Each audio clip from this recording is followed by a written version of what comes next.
Now, after the events of xenophobia in May 2008, where 62 people died and more than 1,000 foreign nationals were turned into refugees, many South Africans thought it was an end to the attacks. However, the ills of xenophobia have come to haunt our country again. Now, today we are joined by Professor Micheal Neocosmos from the Rhodes University, who is the director of the UHURU Institute at Rhodes University. He joins us to give us an in-depth analysis of the current xenophobic attacks in South Africa. Professor, thank you very much for joining us here on Newsroom. What do we understand are the underlying causes of xenophobia in South Africa? Good morning. I think the issue is actually very, very complex. But fundamentally, I think I would say it is political in nature. Most of the time, people refer to poverty as the reason for xenophobia. But I don't think it's simply poverty. Poverty plays a role, but it's not sufficient. Of course, poverty doesn't explain the target. Poverty explains people's frustrations, right? But it can't explain why people take their frustrations out on people who they deem to be foreigners. Incidentally, you mentioned the events in 2008. I think we should also mention that out of the, 62 people who were killed, 21 were actually South African. So the idea of who is a foreigner is not obvious, because you're not asked for your identity papers before you're attacked. Okay, it is done on the basis of prejudices. So the question then is, what gives rise to these prejudices? What gives rise to people's notion that they can solve all their problems by getting rid of foreigners? And I think there are two levels of explanation here. The one which is a broad national one, and the second one which is a more local one, a more precise one, as in this particular case, KwaZulu-Natal. If we start first with the broad national one, it has been the case since 1994, at least, that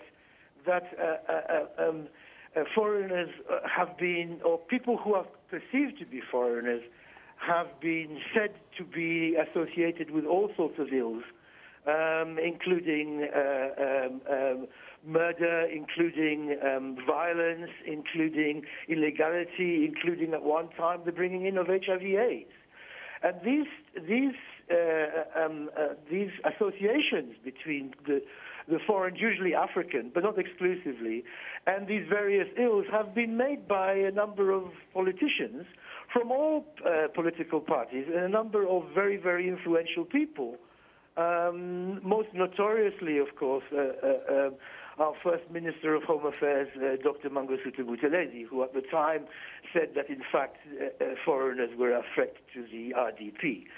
But it didn't just come from one quarter. It was across political parties by all sorts of politicians. Professor, let me get into this conversation, because if we are saying that there are two bases for some of the xenophobia attacks, if we apportion blame to some of the leadership, we have seen the leadership come out very strongly over the last couple of days. We've heard the president more than once, even in an interview yesterday, condemning the attacks. We've heard other leaders within KZN, outside KZN, across different spheres condemning the attacks, and yet it's not stopping.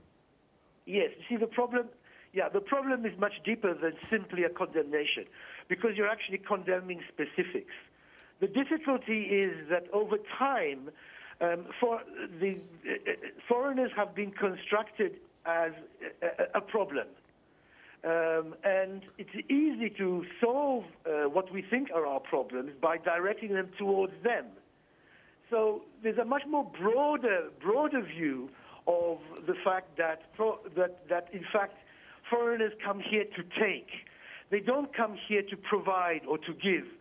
No one, you rarely hear people in power saying that foreigners come here to provide jobs. They come here to provide know-how, and so on and so on.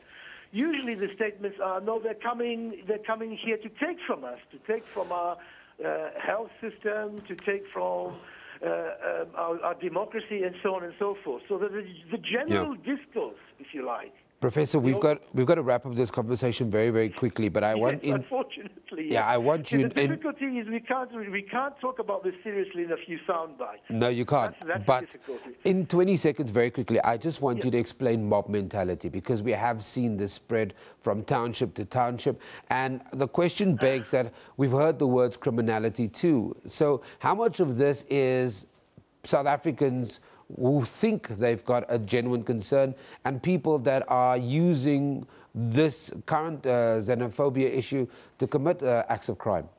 Very quickly. Well, you see, I think what's happening in KwaZulu-Natal fundamentally is, what the impression one gets is that there's some power brokers at local level, or some people who have got businesses who see foreigners as providing competition, and therefore want to undermine that competition in one way or another. The difficulty also in KZN has been, who is a foreigner? It's not at all clear that foreigners are simply not South Africans. You see, I mean, even people from the Eastern Cape are sometimes called foreigners in KwaZulu-Natal.